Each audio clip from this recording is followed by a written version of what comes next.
The Luck Stops Here podcast is brought to you by Underdog Fantasy. Underdog Fantasy is the easiest place to play fantasy sports. It's also the fastest growing fantasy app in the industry. Guys, it's Super Bowl, the Pick'em game. We're on it. We're going to be giving out a Pick'em entry later where you can pick your players to have a higher or lower stat total in this week's game for a chance to win big. You can win up to 100 times your money in a single night. Pick between 2 and 5 players to build a Pick'em entry. You can also make your rivals picks, which pitch 2 players against each other. You know, which player will have more catches, which player will have more TDs. I love doing these. I've been on I didn't do so good last week with my college basketball entry, but I'm not going to lie. I'm not as dialed in on that as I am on the NFL. And so I had been on a heater with my NFL and college football picks for that matter. So sign up today with promo code LSH to get your first deposit doubled up to $100 as well as an instant pick'em special. Visit UnderdogFantasy.com or find them in the App Store. And don't forget to register with my promo code LSH to get your first deposit doubled up to $100 as well as an instant pick'em special. Must be 18 or over and present in the state where Underdog Fantasy operates. Terms apply. Concerned with your play? Call 1-800-522-4700 or visit www.ncpgambling.org. We are also brought to you by, especially for this episode, mybookie.ag. That's right, mybookie.ag. I'm a company man. I'm wearing their shirt. Guys, if you use promo code Bowser, you will get in with a 100% deposit match and a free $10 casino chip. I believe on the deposit match up to $1,000. I don't even know what you're doing if you haven't done this yet, especially for this episode, where we will be giving out some of the best plays on mybookie.ag for the Super Bowl, including all the exotics that I know you guys love. So get ready, buckle it, and here's our show. That's right, motherfuckers. We are in. Without further ado, I'm bringing on the guest right now. We got from the Sports Gambling Podcast, Ryan Real Money Kramer. Ryan, what's up, buddy? I was just doing some light reading. Yeah, he's got his circa Super Bowl prop packet live in. Dude, I love it, man. How many pages is that? It's got to be at least 7. I got my squares circled. I don't know if you can see that little first quarter action. Yeah, we'll get in. We'll talk about that soon because I got in. You gave me a great tip on that stuff. So this is this is the Super Bowl of the Super Bowl. You know, people make that metaphor a lot, but this is actually the Super Bowl. And for guys like us that bet a lot of sides each week, bet a lot of props each week, this is the final shot we have until September to do this stuff. And so I feel like it's like a dying man on his bed, just being like, let me just smoke a pack of cigarettes as I'm going out from lung cancer kind of thing, you know? It certainly is. Feels a little bit like we're shopping hungry. You know, you're stretched a little thin, you know, over on the Sports Gambling Podcast. Of course, 59 props for Super Bowl 59. What else would you do? Right off the bat, it's already a problem, but then you realize you don't actually have to stretch that hard. No. You know, you want to fill it out. You want to make sure you got action all throughout the game. So next thing you know, turns out the game is 60 minutes. So 59 props, 1 a minute fits perfectly. Well, you're the one who taught me this a while back. That's why I wanted you on for this episode with me, because it's like you taught me this a while back where it's like, don't just load up a side for the game. That's not fun, dude. Sitting around sweating until the final score. The way you play the Super Bowl is you start, and that's what we're going to do here. We're going to start the National Anthem and go all the way to the Gatorade color. And you kind of create a game script. And I think you and I have talked about this off air plenty. So we're kind of both on the same page. So a lot of our picks are going to be similar here. But it's like building a script of how you think the game is going to go and then finding all the ways to cash in on it at the best odds possible. Because I was listening to your and Sean's exotic bet show today and like that you guys did yesterday. And like you guys nailed it with like, there's so many ways to bet the same thing. So do the one that gets you the best odds. And maybe sometimes you can get it where you have multiple options that hit for you, you know? Well, and that's the only real big difference with the Super Bowl is you just have more opportunities to bet the same type of thing in a different way because they offer, 4 dozen crossover props. Yeah. These weird comparisons they would normally never offer because it's really just a derivative of the same thing. And yeah, I mean, like you think about all the different ways they're offering, will the longest scoring drive be longer than this song, longer than the national anthem, And so because at the end of the day, the sports books, they want to make the largest possible spider web of bets so that anyone cruising by is like, oh, that one resonates. Oh, I'm a Swiftie. Let me go click on the Swiftie market over here. So yeah. And for the record, we will not be giving out any Taylor Swift props on this show. That's on the show called Twat Watch. So anybody who wants Taylor Swift bets, go watch Twat Watch. We give men bets here. So I like that. I mean, honestly, I did not give out any Taylor Swift based props at this point. She's just Taylor. She's just Travis Kelce's girlfriend. Yeah.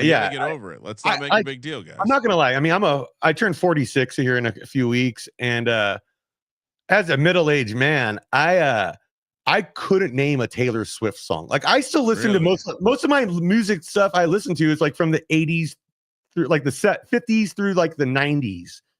And I rarely listen to music after the year 2000, to be honest with you. So you're an old soul, Bowser. I'm an old soul, and I don't know, when people talk about all these like pop stars now, I'm like, if they were playing, I wouldn't know. Like if one of their songs was on, I would have no idea.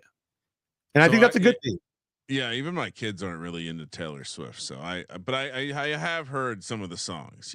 Shake It Off, a couple of the other gems. I only know the pop stars that have big tits. So I know like Billie Eilish. I know Katy Perry. Like that's about it, dude. And I don't know their music. I just know their titties, dude. That's nice. That's about it. But one thing about these prop bets, I thought of this analogy a couple days ago, and I thought this is perfect for this. But it's like there's so many. Like think of it like roulette, where you're betting red or black, right? But there's also the green on the roulette table. And in Super Bowl props, sometimes there's these situations, and we'll get into one in a couple minutes here, but like where you can get the green on your side by betting red or black, if that makes any sense. Like I mean, essentially you're because it's a prop market and there's probably a little bit more of a VIG, you're just looking to attack the VIG being misplaced on the wrong side. Yes. So if you assume that, let's just say a normal game, you get -110 each way. In a prop market, maybe it's -115 each way, but they've missed on that middle point because it's some silly prop.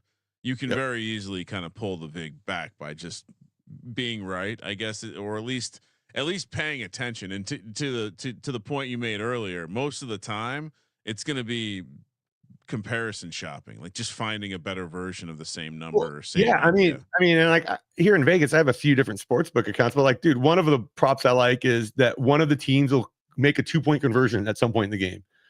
And I first saw it at +180, and it stood out to me because it was at +180, and the prop next to it was the Chiefs to get 5 or more sacks at +190. And I was like, 1 2-point conversion is a lot more likely than them getting 5 sacks on Hurts here. And I'm like, that shouldn't be priced so similarly. Went around to a couple different books. I finally got in on it at +240, where I got myself in some nice extra, and it's just, you shop around with these things. But we want to focus on my bookie stuff here because you're going to use promo code Bowser and get signed up for the action. Yeah, shop around, but go to my bookie first. That's the way. Yeah, go to my bookie. I mean, my bookie's where you're going to want to go for all the fun stuff that we're talking about. So we'll start with the national anthem. Like this is the first thing I'll be betting on the day. Is there anything we can bet on that's before the national anthem? Like, I'm sure. I mean, I know there are places offering an over under on God Bless America, which would happen before. So, I'm sure there's also maybe some, walk up stuff, but yeah, this is the first important thing. Dude, betting God Bless America, that's some serious. I thought the generals were due. That's some serious degen shit right there, dude. Well, I mean, Sean tells the story on our podcast all the time, but the Puppy Bowl was before the game. So if you are getting, I do see that they're offering odds. I don't have any intel, but and to tell the story real quick, years ago, it was the Patriots Falcons, the 28-3 game. We thought we had an inside tip on the Puppy Bowl that year, and we all bet, every one of us bet the max amount we could at different books and whatnot, and got cleaned out because it's Team Rough versus Team Fluff, and apparently the guy transposed the names, and We took, it was like 96-18 loss, dude. I've never been so irate in my life watching the Puppy Bowl, screaming for them to put down all these shelter dogs, dude.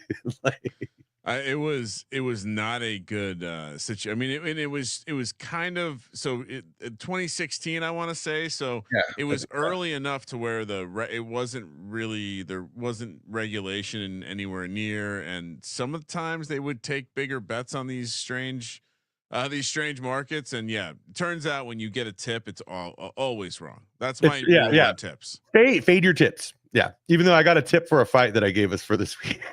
Yeah, let's see if it was right or wrong. But it was a handicap. It wasn't really. Yeah. It was a well thought out handicap, and no one ever gives me those. So, or I mean, on fights. Hopefully you're right. Hopefully I'm right. I didn't put that big of a bet on it. All right. All right. So National Anthem. Yes. A lot of ways to bet this. The traditional way is the over under. How long is it going to go? Now, how long does a National Anthem usually go in these situations? So we've seen this number grow and grow over the years. I mean, I can remember not even maybe 5-6 years ago, this was routinely never more than a minute and a half. It's always a fun thing to get your stopwatch out on your phone right when the National Anthem. Well, it certainly, I can remember, 15, 20 years ago being out in Vegas at some sort of party establishment, and like everyone is doing this, and no one has action in Vegas because you can't bet the coin toss in Vegas. And you can bet the coin toss. Maybe you can now. You couldn't, you can bet the coin toss now. You couldn't at the time, or you couldn't bet heads and tails. You could only bet which team was going to receive back then. Anyway, regardless, the idea of just kind of everyone just blaring up their cell phone timer to see what's going on. But I'll tell you this: I actually did a bunch of handicapping on John Batiste, the performer, jazz musician who's going to be New Orleans jazz legend. Yeah, I know my New Orleans jazz. That's music I do know. So he has actually, most people will reference his 2017, I believe, performance at the NBA All-Star break. It was some NBA. Yeah. And it's if you go actually watch it and you listen to it, it's lower energy. It's totally not what the NFL is going to want him to do. Yeah, for the National Anthem of the Super Bowl. Yeah. I think wherever the Pelicans play is not the Superdome.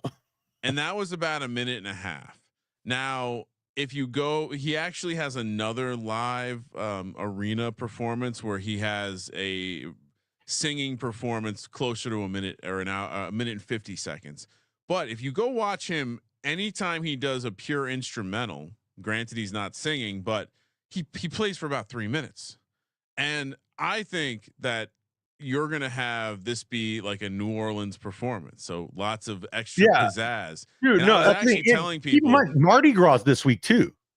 If you have the ability to wait and see if he walks out with another musician, which by the way, over at my bookie, you can bet, will he be there with a piano?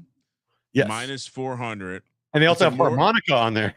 Well, the piano bet is a mortal lock. It's already been announced. It's in the news. This is no different than the flyover last year. There is a press release, but also I've never seen him recorded performing without a piano. So you're telling our people right now, the listeners, that they can go on to mybookie.ag, promo code Bowser, put in their deposit and do the max bet on this because it's only like 25 or $100 to win like 25 or whatever. The max bet is $100 to win $25, and it's not gambling. It's free $25. Yes, he will have a piano. And I would say this: I wish they were kind of offering this on there. Is how many musicians will he have with him? Like over under 1.5, 2.5. So that's my take. If he's by himself, I think the anthem has risk to go under. Now, I would still play over blind right now, regardless, because I think we're going to get a lot of those freestyle jazz sections that came with the instrumental that didn't come with his performance for the NBA. So, as a New Orleans jazz head, I'm saying he's coming out with at least a 6-piece ensemble, and they're going to class it up because it's Mardi Gras time. If he comes out with musicians, and if you have the ability to wait, maybe you're just betting your buddies at the party. If he comes out with other musicians, this is a stone cold lock. It's going over, and it may seem like a huge number at 2 minutes and whatever. Doesn't matter. I'm telling you, these instrumental versions we're going north of 3 minutes. So, I think to your point, if he comes out with a little ensemble, smash the over immediately. If you ever watched Treme on HBO, you'll see the post-Katrina aftermath of New Orleans, but you'll also see the little jazz bands that kind of walk down the street and play. I have a feeling he's going to have like one of those kind of like few dudes like that, a trombone player, Barry sax, like a guy on with a drum kit. Like they're going to have that little marching kind of jazz march setup, dude. Like that would be very on brand for New Orleans. Now, in fairness, he does not. I most of the performances I've seen, it's just him. So that would be unique. That's sweet. All right. So we're on the over here for the national anthem for the record. Because I'm calling out the extra musicians, and Kramer's put it out that extra musicians for sure is going to go over. So yeah, I feel like this is an opportunity to highlight New Orleans jazz culture more than anything, for them. Like I listen to Dr. John almost all day today, just getting ready for this shit. I think New Orleans, more than most of our cities, is very proud of their musical culture. And so I think 100%. I mean, some probably are confused by the name of the Utah Jazz. A little bit of research, they'll figure it out. Yeah. Look at the career of Pete Maravich. All right. So now we're going to go into the coin toss, which, all right, it's a fucking coin toss. You're betting on a coin toss. Now, one thing we do know is over the years, historically, tails comes up more. And like, apparently, like coins are weighted with the head side a little bit more. And if you were to do 1 million tosses, you'll get more tails outcomes at the end of the day. I've heard this. I'm not exactly sure because these are commemorative coins they're using. So I don't know the design of it. But I'm talking on traditional US like quarter, the head's a little bit more weighted. So this is one of those fun like statistical experiments where, if you flipped it 10,000 times, maybe that has some influence, but in a single flip, it's a one flip. Yeah, it doesn't matter. Still, it's a coin flip. So now I've seen it at minus 105 both times, which is both ways, which is great because they're not really juicing you on that. Yeah, I mean, this is one where I potentially you can be playing this against the buddy, like where you just declare you want to be a real alpha at your Super Bowl party. Just walk up to the front of the room and say, "Listen, I got whatever you like." So in my case, tails. I got tails. Anyone who wants to bet on heads, let me know. And then balls in their court. You've put out you've put out what you're into. You're also then letting all the civilians at the party know that you're not fucking around. There's action. And yes, I am betting on the coin toss. Dude, Kramer and I, for the record, have been in this experience when I used to live in Los Angeles several times where we're at a Super Bowl party with a lot of Hollywood types and civilians, as we would say in the gambling world, kind of thing.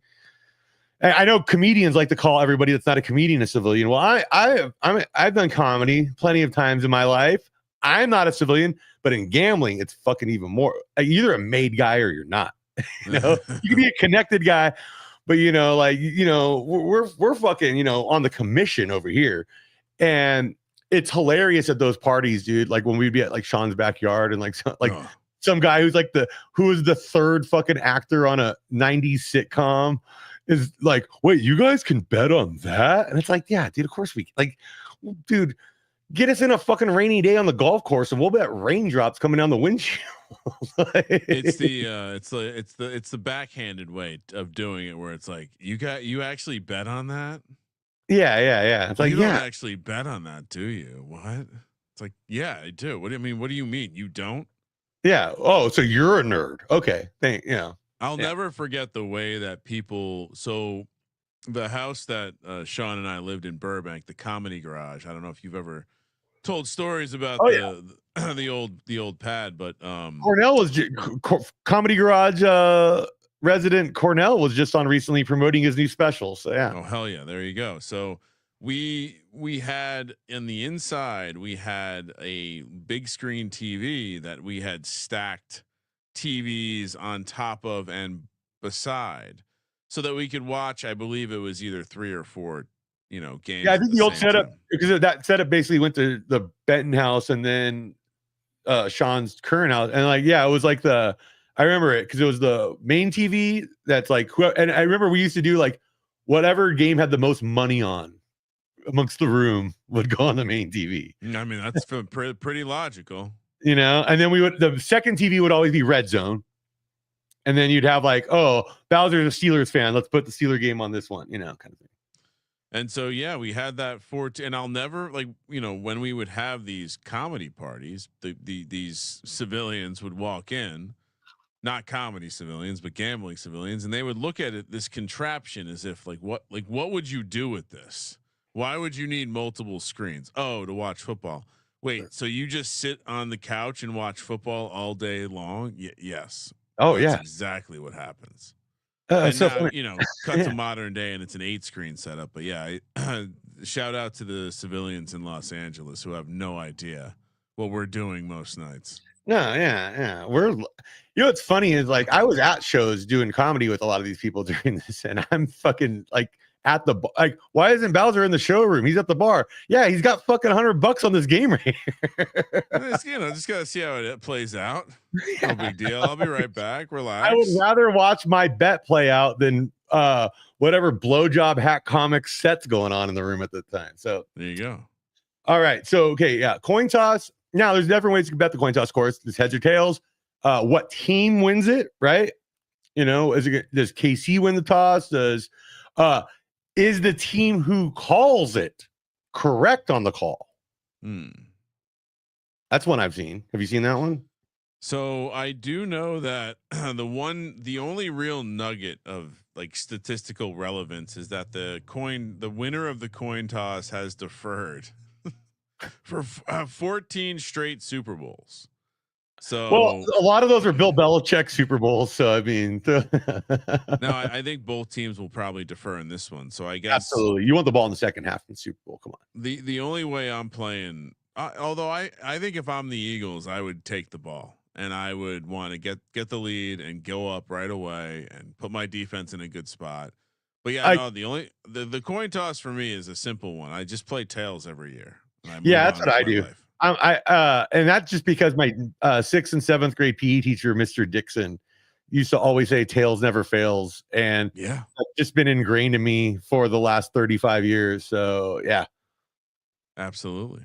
So yeah, we'll move on from the coin toss. Now we're getting into more fun stuff. Let me grab my sheet here because boy, dude, do I have so much fucking action. All right. Now we're talking about the actual opening kick. And this is one of my favorite bets on the board. I know you're on it too. And this is what I was talking about with that roulette where you have that green in your corner. Because in this one, I am betting, I got it at plus 200. I think you got a better number than me. But opening kickoff, no touchback.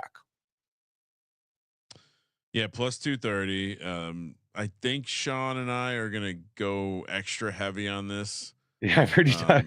Yeah, maybe make it the company biggest bet. Company bets are always big with you guys. Where you take, the last company bet was 1,600 on Will Levis to have the most passing yards in the regular season. So that didn't play out very well, but it would have won 100,000. I think. You also moved the line on that. Big. Pretty. I mean, yeah, it shows you how important CLV is. But I think the plan is to put maybe $1,000 on this one, and what a great way to sweat the again. That we know the opening kickoff has to happen, yeah, and we know it's going to happen right in the beginning of the game. So guess what? I'm going to be locked into when the Super Bowl starts. The Super Bowl, goddamn kickoff, and I love this because, like I said, I think there's a green in the roulette on this one where if it gets kicked out of bounds, yeah. That's not a touchback, and that doesn't happen that often. But like, can't you see the Eagles? Let's say they're kicking. Can't you see them being kind of cute because they forced a few fumbles on opening kickoffs this season, trying to kick it a little short, force some action, and then it just bounces out of bounds right away. You know. I mean, I think it's reasonable that these guys can screw up. Unlikely, but I do. I mean, to your point, I do think they're not going to just blast it through the end zone. So no, I don't think so. And I just, especially with like, dude, because what was it in the last game against the Bills?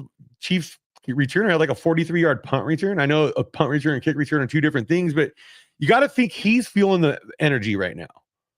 Well, and specifically, these teams have returned the ball on kickoffs, and They so both have, yes. And like, yeah. And like Will Shipley, I believe, is main kick returner for the Eagles. And like, I have a ticket on him last touchdown at 65-1. We'll get into that later. well, and yeah, stay tuned to the injury report because Gainwell, still not certain that he's going to be out there. But yeah, no, the no touchback's an amazing play. We have over in the SGPN Discord, we have a kickoff specialist, a guy named Sup Boy. He was crushing this DraftKings market of over under number of kickoff returns in games this year so bad they stopped offering it over at DraftKings. They just stopped offering it. And he basically, like, his model has 4.3 kickoffs returned in this game. And he's shocked that you can get a plus over 2 to 1 on and this. If we're doing the math on this, we know for a fact 2 kickoffs are definitely happening no matter what. First half, second half. And then both teams are going to score some. And you figure that's where they might start trying to blast it out, is after a big score. I think, especially early on, they're going to be looking to make a play. Like, I think this is more of just a handicap that both teams are willing to take it out. The Chiefs returner specifically seems like he has a green light. And I think both teams realize that why not put the ball into play, a little high variance. So yeah, again, it's going to be a fun sweat, but this also, it stands out as one of those where, maybe they mispriced this a little bit based on, and that's what I think on these teams. And that's what I want you guys to realize is, like, when we're giving out plus 200 stuff, keep in mind, it's like, we're not saying, oh yeah, that 2-to-1 long shot they're offering is for sure a thing, but they're mispricing this. This should be closer to even money. This should be, I would say, plus 140, plus 150, for being honest. I understand why they're pricing it this way. I understand. I do. But it's one of those things where, like, who's laying it on that one? Probably some spreadsheet nerds. I like, the second I said it, I realized, oh yeah, there's some dork out there. He's got 500,000 followers on Twitter who tweets out shit like, you should take this minus 10,000 play this weekend. They're a for sure thing. It's like, yeah, that's why it's priced at minus 10,000. You fucking dipshit. Just mortgage the house and turn around that 1% in 3 hours. Your car. All right. So then, here's another one, dude. And Kramer, I got to give you had the patience of a Buddhist monk last night, helping me go through my book accounts, finding this one. But first pass. All right. This is something I love. The first pass attempt of the game for both quarterbacks. So this is something that you get not only on the first drive, but the second drive of the game as well. And this is this is what we're talking about, where you got to layer these things throughout the game. I got plus 1, or no. What did I get? No. I got plus 200 on each quarterback to throw their first pass incomplete. So, I mean, again, in this, rarely can I remember. This is one that almost like playing first half unders in March Madness. I've played this for as long as I can remember on both quarterbacks. The logic being, it's just math. You think about the completion percentage of quarterback A, quarterback B, multiply it together, and we're able to get a bigger price here because bias, I guess.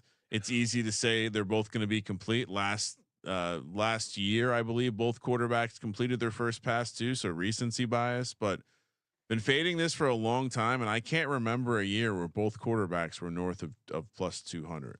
Well, and not only that, I mean, we're both wearing our Ace Rothstein glasses right now, and if we talk about how the ball was bounced on the hardwood every on the different courts.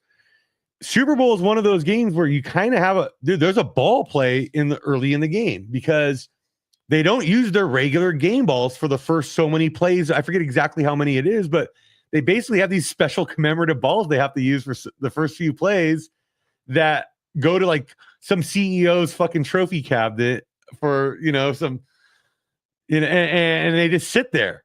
And so those balls suck for the first few. That's why the Super Bowl can be so slow and sloppy when it starts out, because you have these fucking weird, and so what I'm thinking is, someone's not getting a handle on it. And also, like, dude, I feel like you have 2 weeks to scout. These are good.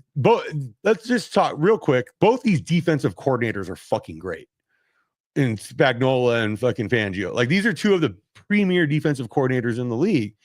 And so, yeah, I think they're going to anticipate the early passes and fucking put some weird heat on and stuff. You could see just them having to throw it away. And Mahomes is the kind, both these, Mahomes especially though, like, they're the kind of guys that understand it's more valuable just to throw one away on first down. Well, Hurts has been taking the crazy sacks lately, but I agree with you with Mahomes. Here's what I would say. I think this is one where you almost have to forget that it's two bets, box it together, and realize that you really only need one to hit to be profitable. Yes. And so, yeah, it's one of those just like, all right, well, one of the two needs to hit the turf here. And unfortunately, last year, for those who didn't know, I cashed an amazing first reception bet on Kyle Juszczyk with the autograph, beautiful autograph helmet right here. And but that was a weird one because that was the first pass attempt for Brock Purdy. So I had this moment of like, oh no. And then it was like, oh no, it's going to Kyle Juszczyk. I don't want it to be incomplete. I want it to be complete. Catch the ball. As your close friend, I want to point out that I'm aware how much money you won on that Kyle Juszczyk, and I'm also aware how much you spent for that helmet. And for the fact that you gotta bet that nice and the autographed helmet of the guy. I mean, it's not obviously not a game helmet, but like for such a small fraction. Yeah, for those that I don't think people realize, because you see people giving these helmets away a lot. I don't think people realize how accessible they are. They're not very expensive. I mean, to put a number on it, I want to say this was like $42. It was some amount of money where it was like, oh wow. So I've seen people like give these away like they're gold. Nope, not gold. And as Sean kept pointing out to me, that they did lose the Super Bowl, so I don't know how many of the Kyle Juszczyk fans actually want a commemorative helmet signed by the diehard fullback hat. I think Colby would be the only market for that. Just people who won first reception and cashed all that money. Yeah, you. Yeah, exactly. You're the who listened to me. All right, so next one I got up is first drive. Okay. Now I bet this both ways, and I'm interested in what you think about it. But I bet both teams to punt on their first drive. Part of my handicap is the shitty balls they got to use early in the game, the nerves, the same shit we use for first half unders. But I got plus 125 on both teams. So what I'm seeing is as long as one of them punts there, once again, I am profitable on this as if you package that together. What's the field goal? Do you have the price in front of you? I don't have it in front of me right now. Yeah, I would put this in at, but yeah, I would say, like, I think the drives are definitely going to end with a kick. I have to kind of have the same feeling that there's going to be a slower start to the game. I think this is a more defensive game than people are going to realize. That I've been thinking that all along. Like, the Chiefs are a defensive team, and the Eagles have the number one DVOA defense in the league. And so, like, the Chiefs are really starting to go into that old Belichick Brady fucking formula. Hall of Fame coach, Hall of Fame quarterback. You build the fucking great defense, and you know your quarterback's gonna get the most out of the role players on offense. Yeah. And so, yeah, dude, Chris Jones, I don't know. And Kansas City's 100% healthy. Just throwing that out there. So, yeah, we like that. Now, I don't have anything in this yet for first catch, first rush, or first player catches on the over-under yet. I haven't bet any of this stuff yet, but I was talking to you about one of these. Now, for first catch, I love some of your takes on this that you've been throwing out on your show. Here's the thing for me. I haven't been able to find this on my books yet of guy to score first catch. I realized I was getting on these way too early, and if I just wait closer to game time, a lot of more of these are going to pop up. But okay, first catch with Kyle Juszczyk last year. I loved your handicap on that last year, and I remember it was hard for me to find, and I would have, but Juszczyk, basically, you were like, oh, Shanahan's so cute. He's gonna throw a fullback screen and some shit. Like, it was actually pretty wild. I had watched a lot of the games, and it was clear that when it was a big game, Kyle Shanahan loved to be like overtly tendency breaker. And so going into the game, it was pretty obvious. Like in so many of their games started with the McCaffrey run to the right and some sort of McCaffrey run to the left, like just bang bang or something like that. That kind of sequence. And so in my head, I'm like, oh, this is crazy. And so then I went and dug up a whole bunch of other crap, and you started noticing that considering Kyle Juszczyk is almost always the fifth skill possession player out there with the key four guys that were on the 49ers, and those guys all had these short prices to get the first catch, and there you have Kyle Juszczyk all the way at 30-1 overall or 24-1 for the Niners. It was like, all right, that's interesting. Then the micro of me watching all these games thinking he's a tendency breaker, and I actually wrote, like, you can go, if you can find the guide from last year, you would see that I also went as far to predict that I thought the play was going to first be a run to the left to be a tendency break, and then the play action would come to the right side. Yeah. And it would, when it actually happened, it was one of these moments where I was like, holy shit, I saw the future.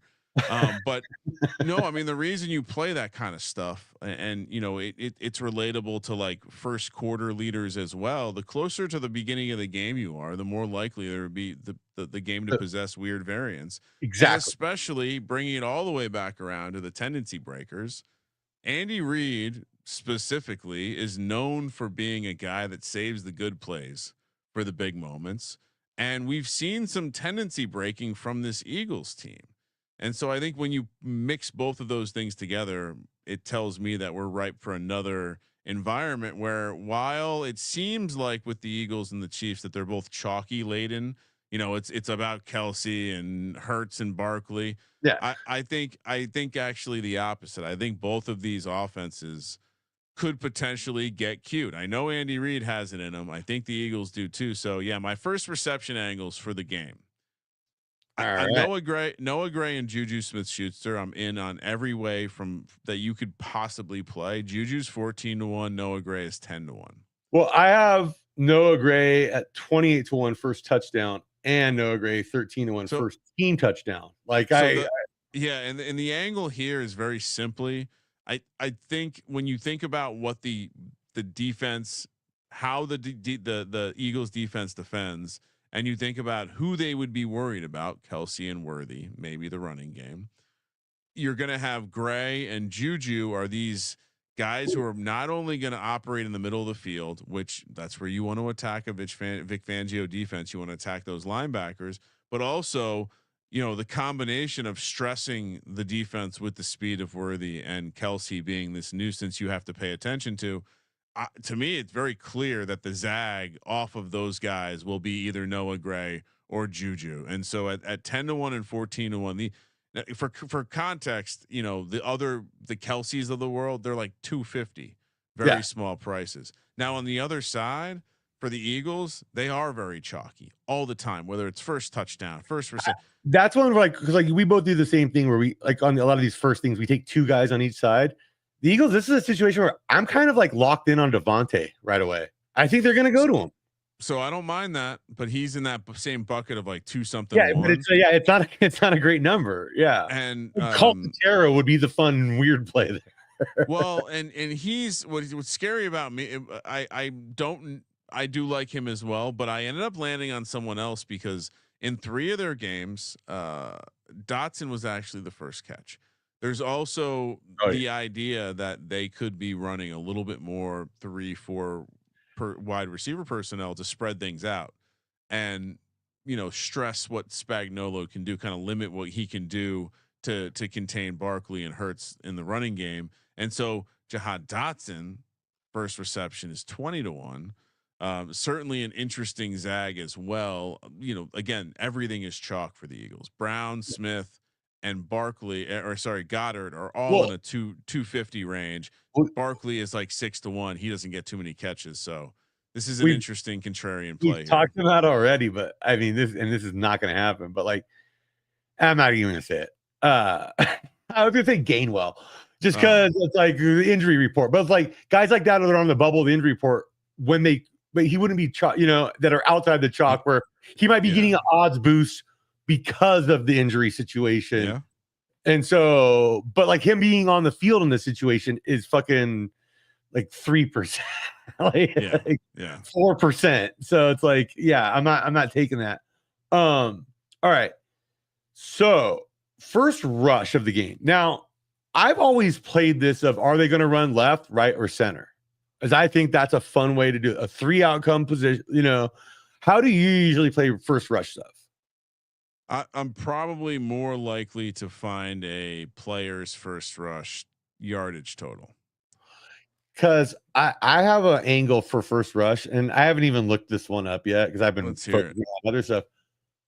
Well, we know Lane Johnson's a fucking monster at right tackle, and we know the Chiefs. I don't know.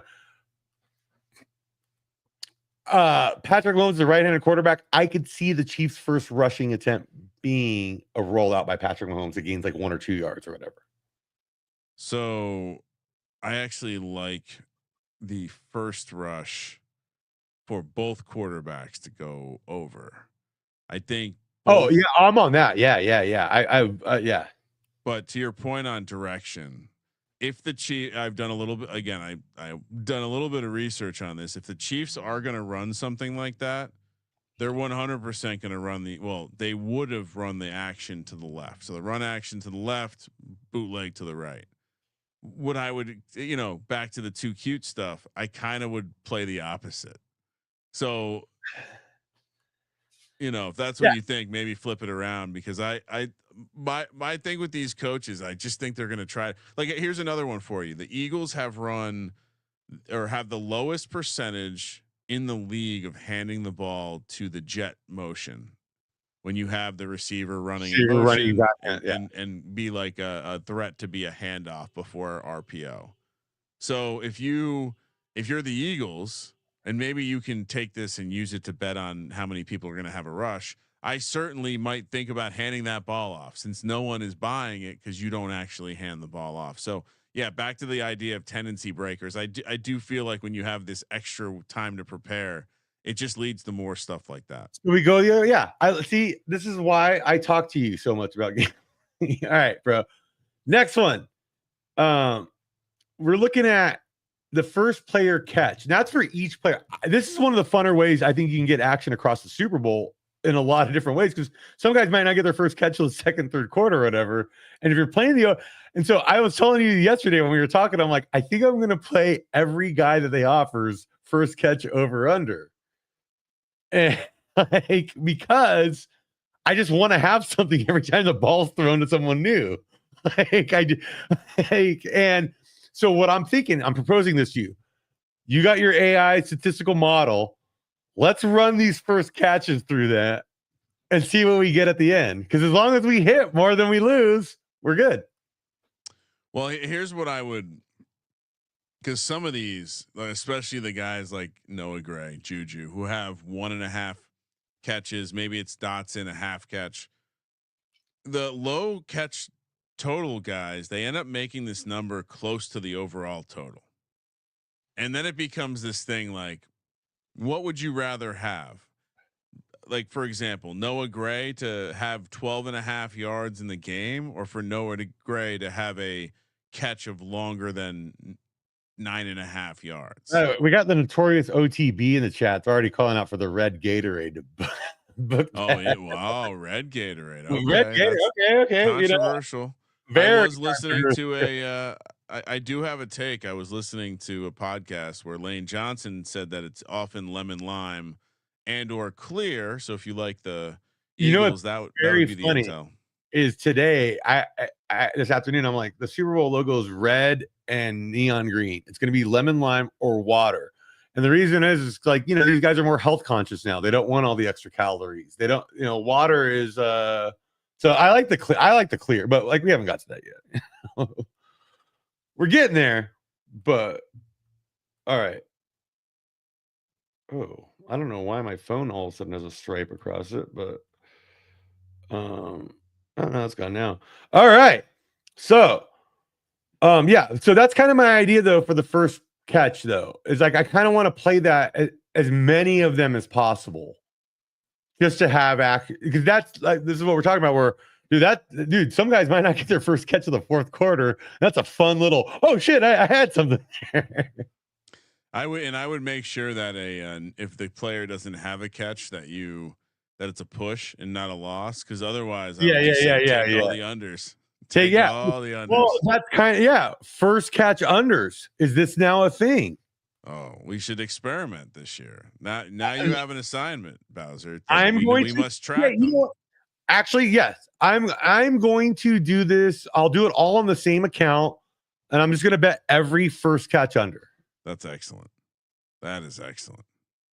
We're going to see if. And sorry, Steph Smalls, if you're watching this later on. I know you're a big over on the first catch gal, but I think first. Are we going against a small system? She just likes taking guys over. But she's also good during the regular season at spotting those like outlier guys. But yeah, we're doing for every single first catch under. Also talking about cute and stuff. Dude, there's gonna be some screen passes to guys early, and I don't know. There's gonna be stuff like that where I could see a guy like Devontae Smith actually getting shorter work early than the deeper stuff than people are used to seeing from it. I mean, I got a fun banger reverse correlation for you later.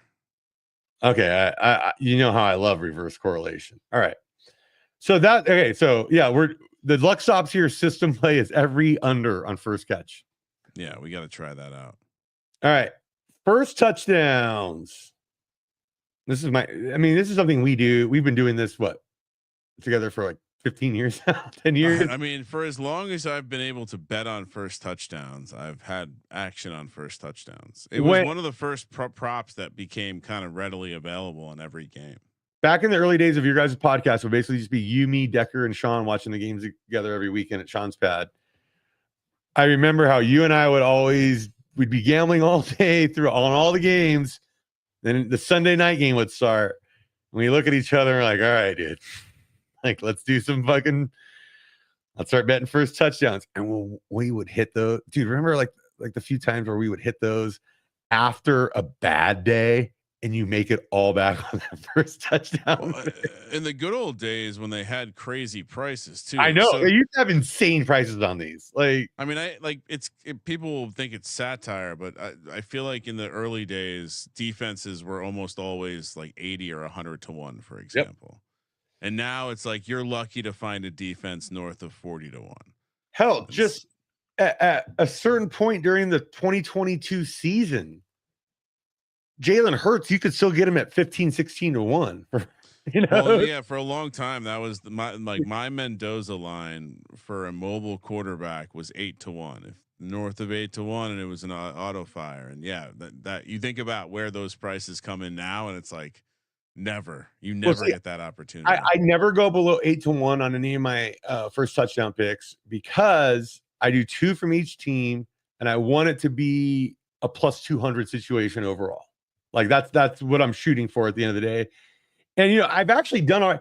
The only time I've broken that fucking model lately is on the Detroit Washington game where I was like, it's gonna be Gibbs or Montgomery, and I just split it between the two. I split all the units between, and I hit it with like that was a nice little hit there, but it was like only plus 440.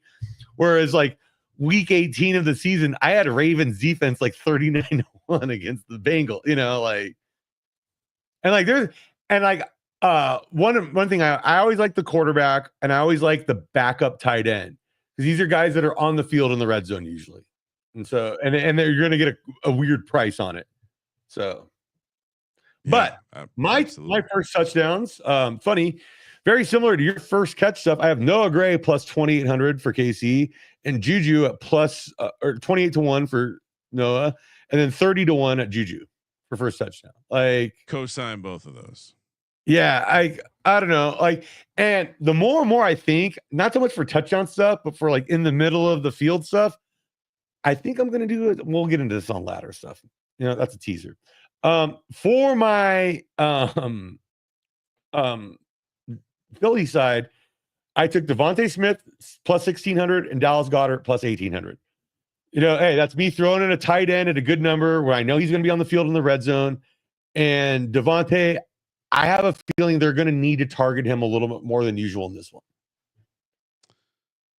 So, yeah, I mean, I like I said, I co-sign your Chiefs side. I actually went because the Eagles are so condensed on the chalk, and it's Barkley and even Devonta being the third favorite. It's just it's just they're all so chalky. So I just went off the board. I went Calcaterra 120 to 1, backup tight end. He's got a catch prop. He's got a yardage prop. Yardage prop is a half. My thing for him though is I'd rather just play him anytime because I think you're still getting a fat number there. I'm playing all of it. I kind of have last year's Super Bowl created some reform in my gambling style where I think I went in too many different directions, and so this year I'm just consolidating. You're like you're the Martin Luther of sports gambling, where you posted a fucking letter on the Vatican saying I am starting something different. I'm reformed this year, and so yeah, I don't need to play all these different players. I'm just going to play the same players. And yeah, anytime I believe I believe it's a circa paper ticket, 22 to 1. So I'll be in on that. And then Jahan Dotson, 90 to 1. Again, same reasoning for the first catch. He's out there. He's had a couple touchdowns. He just had the first touchdown. Remember if you watched him a couple weeks ago. So, I feel like a coward because I looked at both of those and I was like, no, play it safe on the Philly side compared to Saquon. But you're right. You should be. This is a Super Bowl early in the game. You should be shooting for high variance. Also, I bet all these as first team scores. Okay. And so I got Noah Gray as the first team score plus 1,300, Juju plus 1,400, Devontae plus 650, Goddard plus 850. But the way I see it is I like to still have something on the other side when the first touchdown is scored. I don't mind that. I certainly, especially in the Super Bowl, what I would also do if you're allowed to is to tie them together, little same gamers. Pair them together. Yeah, I think I can do that. First Eagles. It's just again, if you hit, this is like parlaying a hard ways. I think I'm going to take. How about this? If they let me do it, I'm going to take these four guys in a round robin them for first on both. Yeah, you might have to freestyle the round robin because you want to make sure the Chiefs are with the Eagle. Yeah. But I mean, certainly you're just free rolling yourself. Like if you carve a little bit of your bet that you would normally put on the first touchdown and or the first team touchdown and then put it together with the Eagles, now you just have you have a way to ignite your bet a little bit and get it juiced up real quick. All right, so now we're gonna get into more like that's the early game stuff. Now we'll get into more like the overall stuff. Let's go a lot quicker, cause basically from here I'm betting like, okay, well let's get into it. We'll do ladders next. Okay. Right now, dude, the more I think about it, on the KC side, I'm thinking DeAndre Hopkins might just be a secret weapon in this one. And we should probably be looking at DeAndre Hopkins catch and yard and even touchdown ladders. Interesting. So I had that same thought. And then I started looking into it, and his role has really fallen off. And it makes my concern is that some D Hop has rubbed people the wrong way before. Yes. And I worry that he's a Hall of Fame receiver that's been traded multiple times. There's something there. It's like Antonio Brown. Like I worry that something's happened. Okay. And his role has been because you know what? Juju has gotten a huge increase. Noah Gray is still out there 60% of the time. Hollywood Brown is all the way back. I'm already on Juju for first touchdown stuff. Yeah, let's do Juju ladders because we know Andy Reid's going to be cute and he's going to go to guys that there's going to be a guy having a big game in this that no one's expecting. I think it's Juju or Hopkins. Like, I think Hollywood and Worthy are kind of chalky in that regard. Yeah, certainly Worthy. I mean, I think how about this? Do you have it in front of you right now? Can we look at if we're going to do a catch ladder on all four of those guys, who's got the lowest first rung? Because that could just be the way to play that. Is if we're looking for variance here, let's find the guy who pays off the best early and just ride that one. And I think it might be Juju. Juju's base level is 15.5, I believe. Double check. Yeah. Okay. For yards. I mean, what's that? For yards, obviously. Yeah, for yards. And his reception ladder is also pretty interesting because this is the stuff I'm more interested in, is the reception ladder for the Chiefs, because I see them throwing a lot more screens and like weird stuff. Like, so his reception ladder is, his base level is 1.5. And so again, it's like, well, all right, you know, he doesn't have to do much to get going. Let's see. When does he get plus odds on him? 3. Well, so if he gets 2, yeah, you're looking at minus 110 ish. 3 is plus 220. 4 is plus 600. I get for 3 catches on Juju plus 220, and then plus 600 for 4. Oh, we're laddering Juju. And then 5 is 1450. Oh, dude, this is a ladder for sure. Because like I don't know, he's a reliable guy. Like as a Steeler fan, I mean, he's a guy you can count on to fucking make tough catches in tough spots, dude. I love them utilizing him. I would also then encourage you to play you could take Juju to have the most receptions in the game for 35-1. See, that's fun.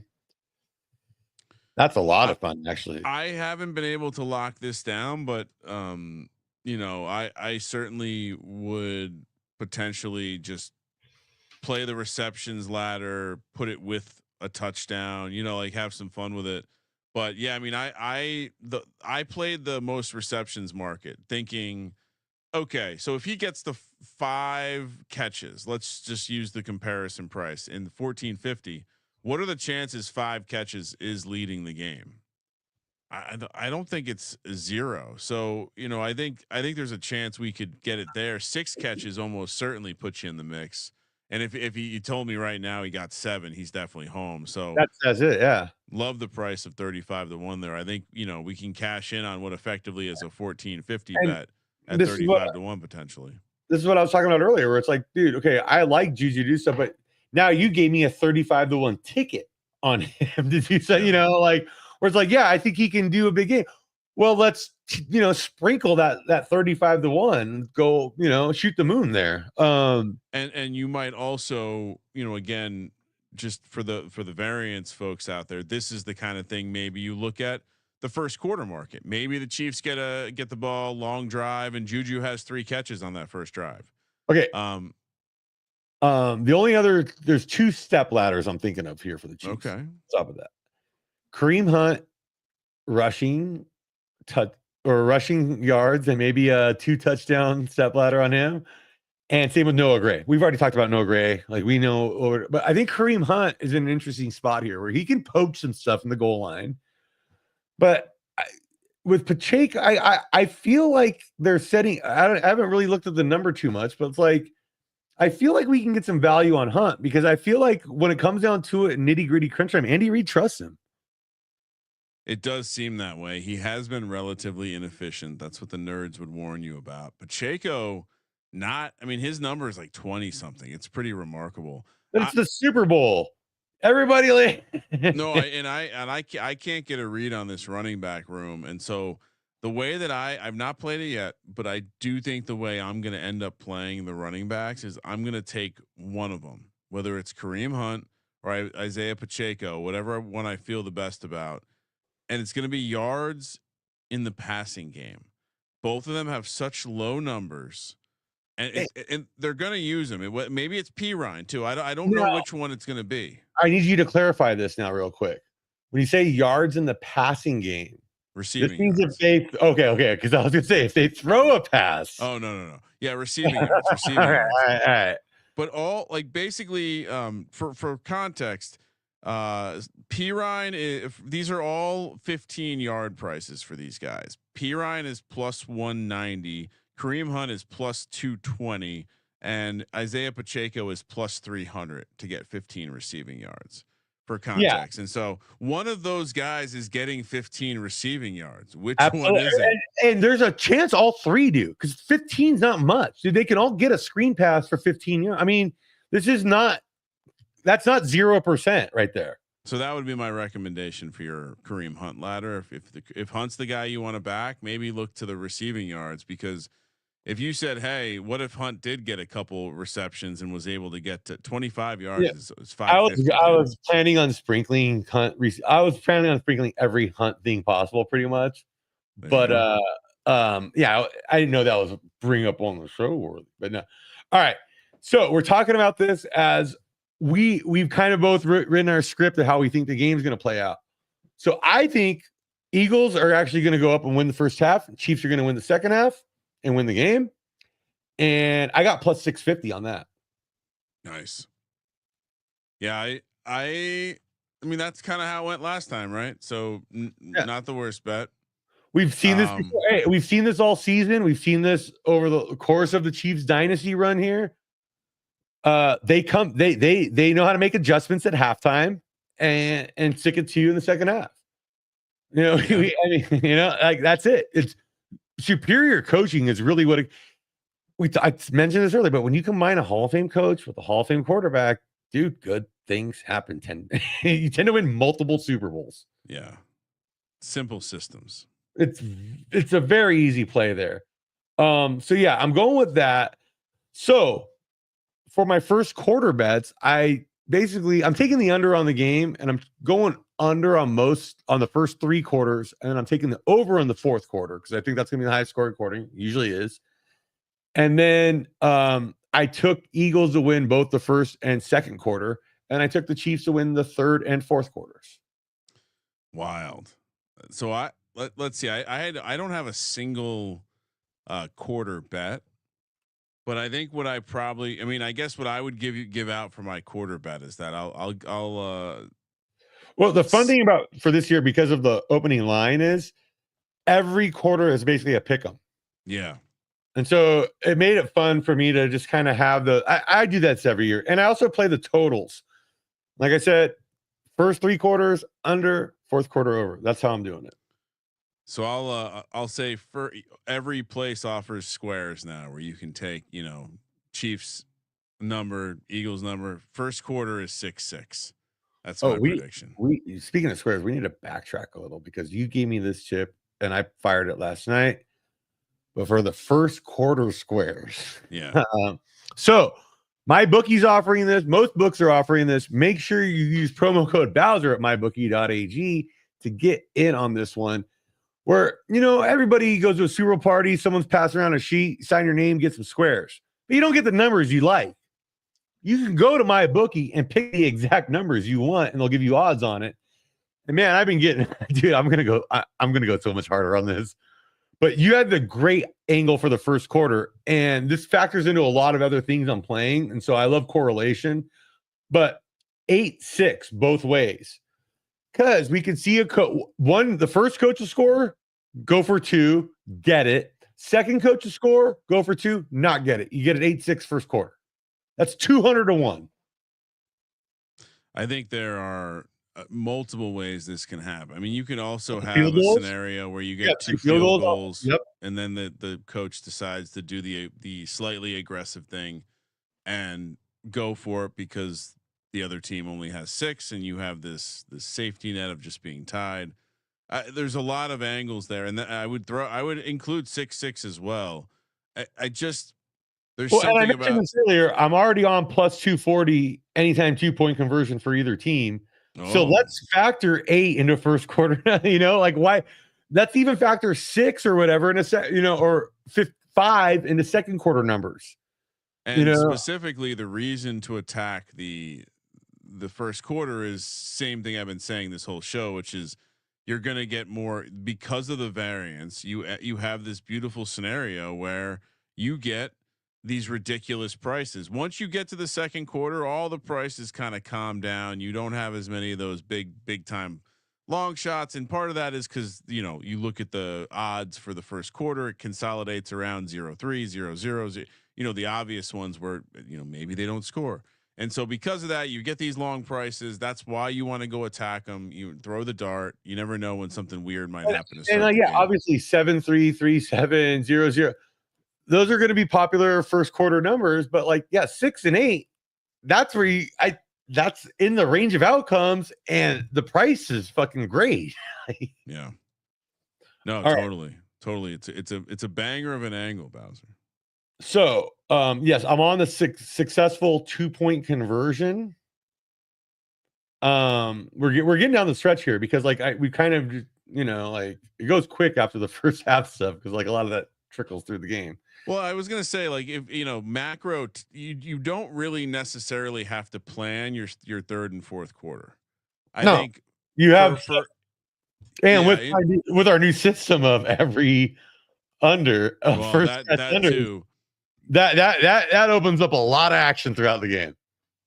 But also you have just the natural idea that halftime will present more opportunities to bet. And now in 2025, you know, props are going to reopen. There's going to be all this second half action where, you know, you don't feel, you know, if you don't have 59 bets yourself, don't feel like you're doing it wrong. But there's opportunity to get back in. The number of bets I listed on my sheet, and I was like, oh, it's 33. But then I realized, well, some of them are first touchdowns, some of them are ladders, where it's like I just put ladder for KC, ladder for Philly. I'm like, well, I'm gonna have like 5, like so. I will definitely have 59 or more Super Bowl bets by the end of it all. All right.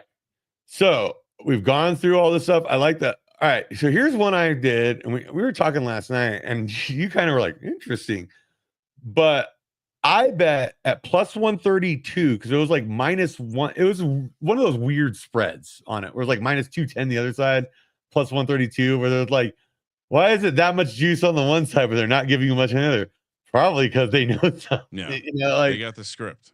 They know what's going on. So I took last play of the game. Will it be a quarterback kneel down? No, at plus 132. Now, how many times in our lives have we seen a last second field goal to win a Super Bowl? Well, and certainly in this game, right? Yeah. I feel like this game very much could be a last second field goal. Like I feel like that's very high in the range of outcomes. If we're playing this game 10,000 times, I feel like that happens a couple thousand, you know? So based on that and realizing like, I like the Chiefs. Let's just say they get up to a big lead and Philly's just driving, trying to get something at the end, you know, like there's so many ways this hits without the winning team the winning team did not. What happened a couple of years ago? Fucking the Rams sacked fucking Joe Burrow to end the game. You know, I mean, we've seen so many Super Bowls end on a Tom Brady floater to the Eagles. I mean, it's a lot easier than it seems, but it is one of those props when in the moment you're like, oh no, like because what like the inevitability of it happening in your face. It's one of those bets that I'm not gonna lie, the first Mahomes Super Bowl win, I took a horrible beat on his rushing yards because he took oh my god oh my god, we don't need to bring that up. That's one of the worst things that's ever happened. Instead of taking bad beats like that on quarterback kneel downs, I would rather just fucking get plus odds on it's not a kneel down at the That is one of the worst. I mean, it's like, I get it. You don't need, you lost 17 yards on 3 plays. What are you doing? Yeah, it was just unbelievable. Because I was like, hey, bro, you need to take 3 knees and like lose like 6 yards. It's nothing. Just doesn't care about the gamblers. Does not care about us. All right, so let's get into it for the game. I got Chiefs -1. I got it at -108 through Westgate because they offer less juice. Where did you land? So this journey started a couple weeks ago, but when going into the conference championship game, I did the math and it seemed like it was going to be better value to just come out and mechanically parlay the Chiefs than it would have been to buy the future at the time. And so that's what I did. I took the money line. I fortunately I waited, and I'm going to reinvest when I get out to Vegas with a paper ticket. We've seen the Chiefs money line come down. I'm not. Maybe I'll take the spread. I'll probably just shop it. We'll see what the cheaper juice is. And yeah, I'm on the Chiefs. Maybe I'll pivot and just go full Mahomes MVP plus 120. I don't believe anyone else can win the award, so maybe I'll pick up those couple cents there. 26-23 final score prediction. Let's go. Love that. Which factors into my field goal narrative. I definitely think there's going to be some field goals in the game. I feel like this is a game that can end on a field goal a lot more likely than a lot of other ones we've had over the years. And that's why I like that no kneel on the last play. Like I feel like game-winning field goals very much in line here. I for the total, and I'm not a total guy. You're not a total guy, but you got to take the total in Super Bowl. I'm taking the under. And I got under 49. So your total is 26-23. So I got 24-20. I got 24-19 Eagles. Or I mean Chiefs winning. Yeah, I got the Eagles having to settle for field goals, maybe getting Saquon breaking one off, but the Chiefs not having to settle for field goals and getting touchdowns and being more aggressive in settling and getting touchdowns instead of settling for field goals. Yeah, Andy Reid out coaches Sirianni. I wish there was some sort of coaching props like that. Because like which coach burns the timeout for? Oh, wait, that's got to be out there. Funny you bring that up, Bowser. That is out there.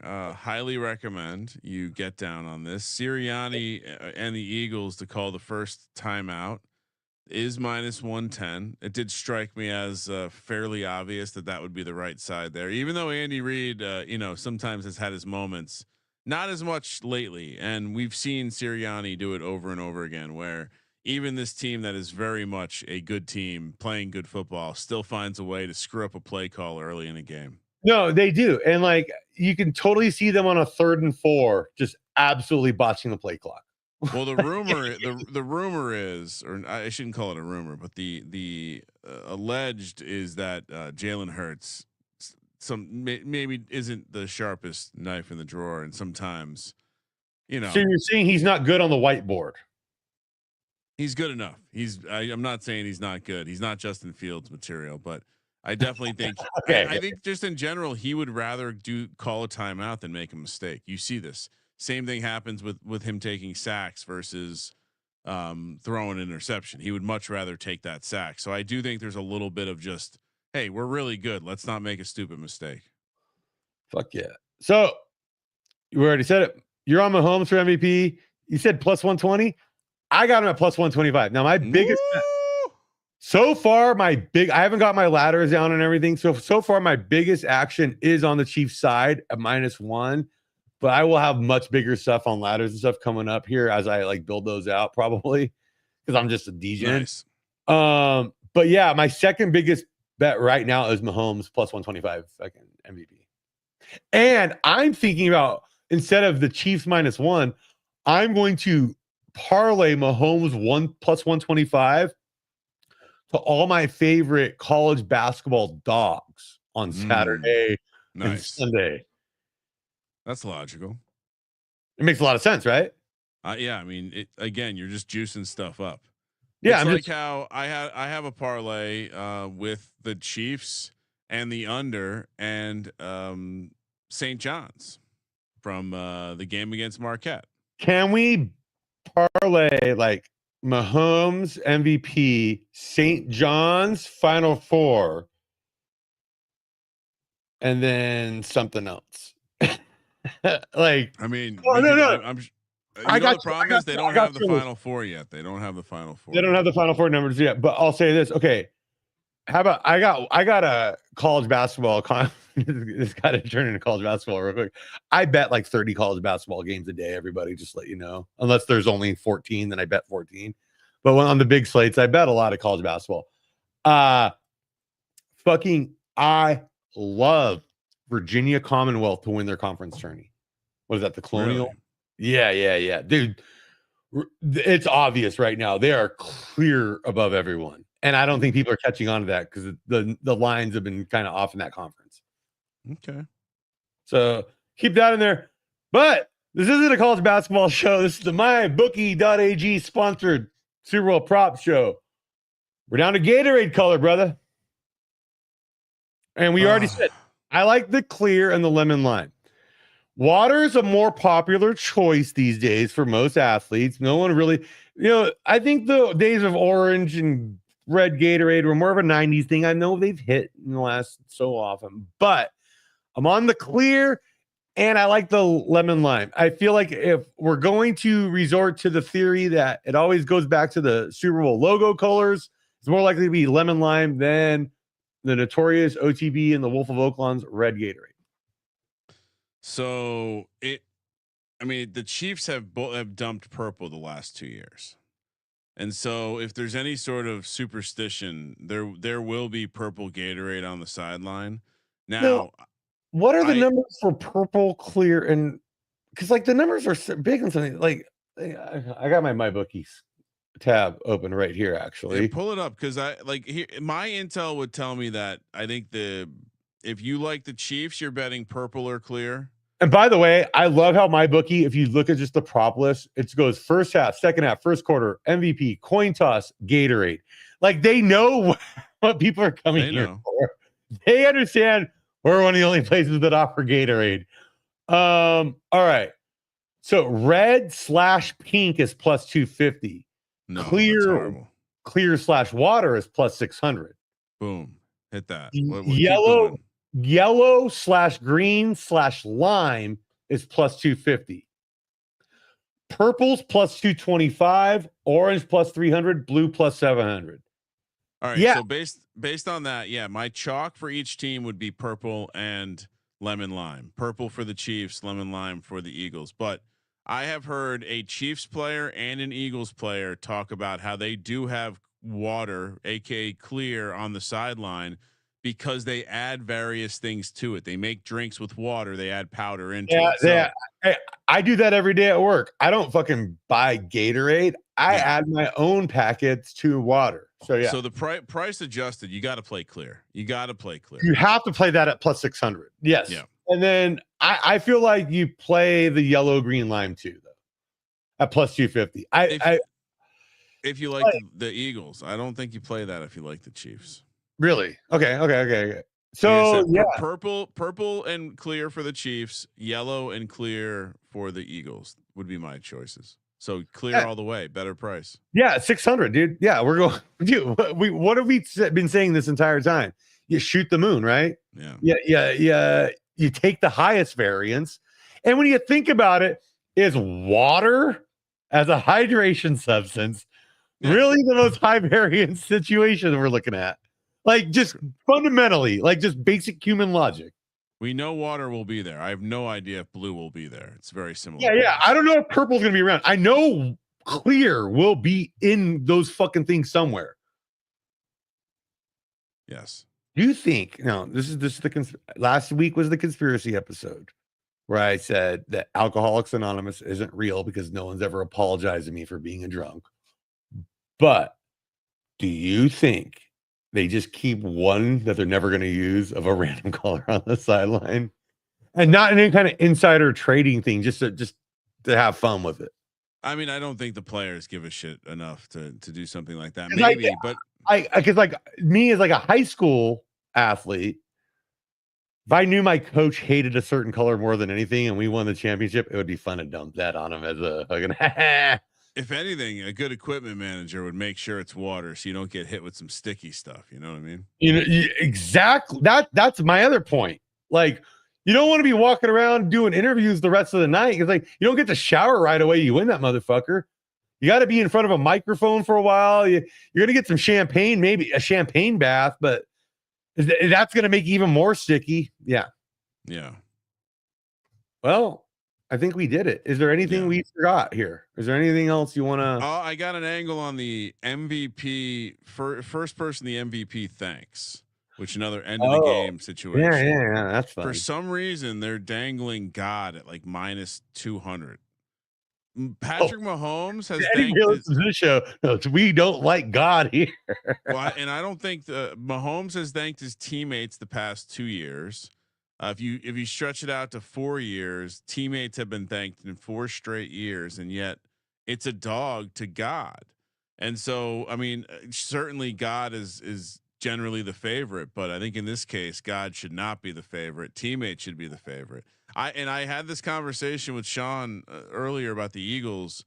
I'm convinced that, you know, obviously both guys could go with God, Jalen Hurts and Barkley, but they also strike me as teammate type guys. Barkley has been very vocal about how he has had a great experience with the Eagles. What's funny is coach is never an option in these. It's teammate or God. Come on, no one's thanking their fucking. But coach. like Saquon, to me, that would potentially be the outlier of, or like the GM, like, or the organization.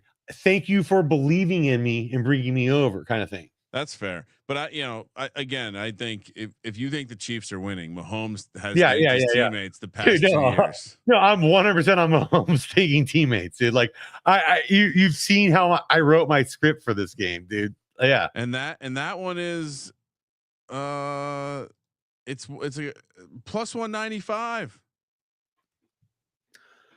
Dude, that's free. That's fucking free value. I'm not saying it's free money. It's free value. You're getting value on the dollar. Yeah, it's not quite John Batiste will have a piano, but it's there. And you know, I'm about to do another deposit into my bookie using crypto because I have some crypto lying around. And guess what? They take crypto for deposits, give you a bonus on that. Ryan, thank you so much for joining the show for this, dude. This has been good stuff. I hope. I remember earlier when I told you, we'll get through it quick, 30, 45 minutes. Do we want an hour and 20? That's football. It's impossible to talk about it quickly. I mean, again, I got a 10-page packet with tons of props. Yeah, I've given out 59 props on the podcast. I probably have a total of 60 something. Buddy texted me earlier in the week. Who do I like in the Super Bowl? And I sent it. It took 3 screenshots to go through my Apple Notes of screenshots just to send him everything I like. It's like, damn, bro, that's a loaded question. What do I like? Like, be more specific. That's how I'm going to respond. If someone asks me that, I'm going to say, be more specific. No, that's like asking me if I'm on death row, what I want for my final meal. Yeah. Just tell me what my option.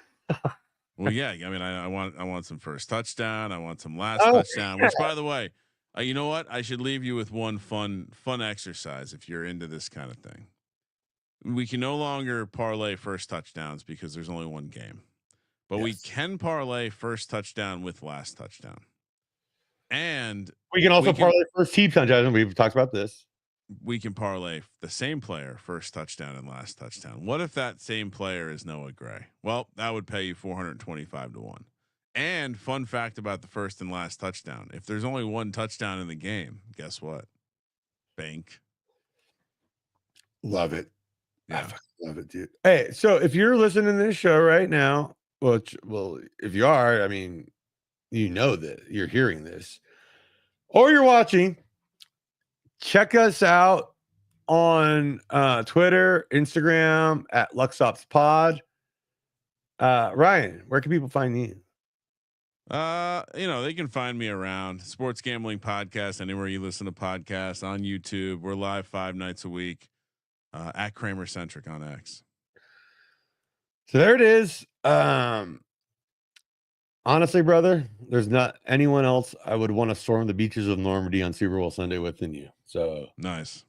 Well, we will also be sweating some digital. We have a lot. We have a lot of very in common action. Granted, we've been fucking strategizing this shit together for the last couple of weeks, but like, hey. My thing for everybody at the last second is find your freak flag friends. Find the ones that think the way you do and let that freak flag fly together, because that's how you're going to print tickets. And also, if I was on death row, you know what I would do? I wouldn't ask for a meal for my final meal. I would ask them to go to the sports book, buy a shitload of tickets for me, and I would just eat the paper. Check before I go. Look at this shirt. Yeah. Ryan, for those on Spotify and whatnot, can I see your TDs? He's wearing a SGPN shirt that has a bra and it says, "Can I see your TDs?" And the bra is holding 2 footballs. I myself love showing off our TDs.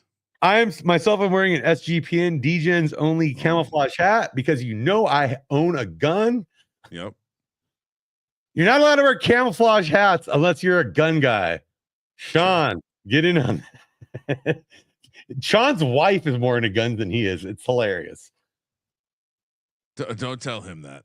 I won't. But last time I talked to Tess, yeah, dude, I realized this, and she told me that, and it was the funniest fucking thing ever. So, of course, a show where we both picked the Chiefs to win the Super Bowl. Yes, and it's on us dunking on Sean Green.